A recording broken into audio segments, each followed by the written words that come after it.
Saya bersama dengan Menko Perekonomian dan Menteri Bappenas membahas mengenai pagu indikatif untuk APBN 2025.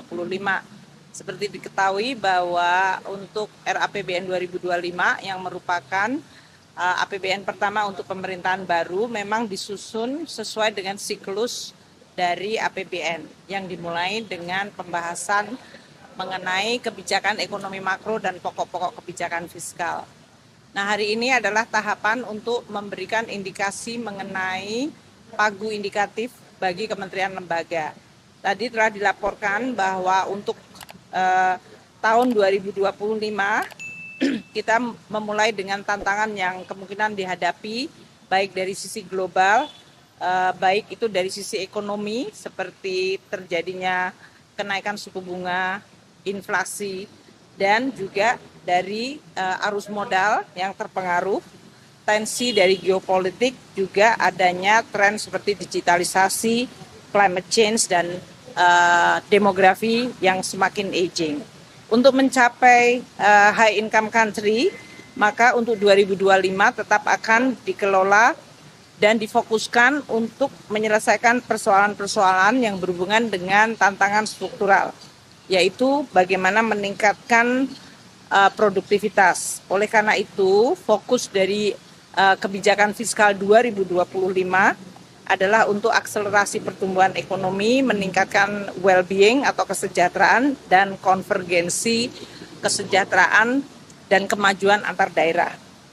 Untuk beberapa fokus seperti hilirisasi, transformasi hijau, pembangunan infrastruktur, SDM unggul, inklusivitas, dan reformasi birokrasi masih akan tetap dilakukan. Hari ini Bapak Presiden meminta supaya kita tetap berkomunikasi tentu saja nantinya dengan pemerintahan baru, sehingga agar pemerintahan baru bisa pada tahun pertama langsung melaksanakan program-program yang menjadi program prioritas yang sudah disampaikan. Yang kedua, tadi juga disepakati komitmen untuk menjaga defisit di bawah 3% akan tetap dipegang agar disiplin dari APBN bisa terjaga, dan itu juga untuk meningkatkan kualitas serta stabilitas sehingga pemerintah baru bisa fokus untuk mendeliver program-program prioritasnya. Kemudian untuk berbagai program-program terutama di bidang sumber daya manusia seperti pendidikan, kesehatan, dan perlindungan sosial, diyakinkan bahwa itu sudah mewadai berbagai program-program yang menjadi prioritas dari pemerintah yang akan datang. Dan karena ini sifatnya masih merupakan transisi krusial, maka kami akan terus melakukan penajaman terhadap berbagai desain postur APBN 2025, namun tetap menjaga proses politik secara proper, secara baik, sehingga tidak menimbulkan persoalan mengenai persepsi maupun dari sisi legitimasi dari proses penyusunan APBN itu sendiri. Jadi itu yang bisa saya sampaikan teman-teman wartawan. Jadi APBN 2025 tetap akan kita susun. Komunikasi dengan transisi pemerintahan baru juga akan dilakukan.